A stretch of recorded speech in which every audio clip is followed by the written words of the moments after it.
Hi guys, this is simply Simeon. Today I'm going to be showing you. Now maybe you have encountered virus in your WordPress website, or maybe you just suspect that there's virus, or you just suspect some malicious attacks on your site and you want to scan for it.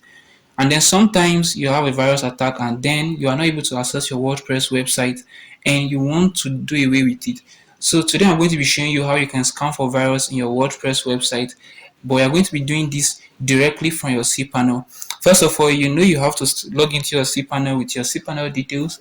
I am logged into my cPanel here.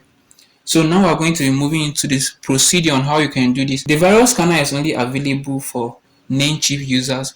Other hosting accounts have their virus scanner, but we are going to be talking mainly about the Namecheap virus scanner. So now there are two ways you can use this virus scanner. You can just come into the search bar here, type virus scanner, and you're going to see the virus scanner here, or you can scroll down to the advanced tab.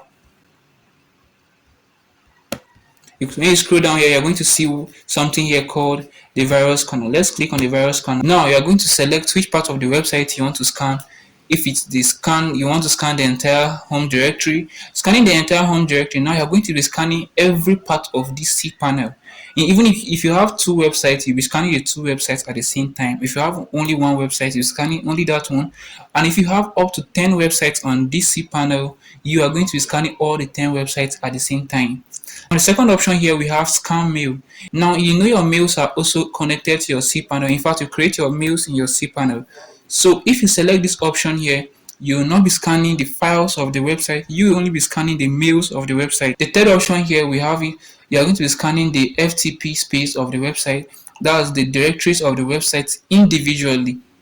And the fourth one here, you are going to be scanning only some specific files. But in this case, you want to scan the whole website. So what we're going to do is we're going to select the scan the entire home directory and then click on scan now.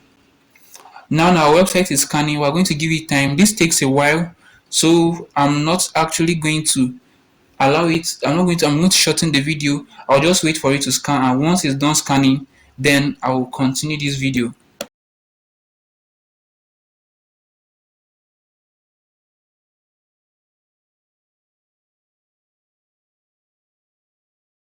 Okay, the virus scan has completed and you can see my cPanel doesn't have virus, and this is just all you have to do. Click on close and that's all. If your cPanel had virus, they are going to show you the location of the virus and will tell you the file which contains the virus, and also they are going to show you the line in the code that contains the virus.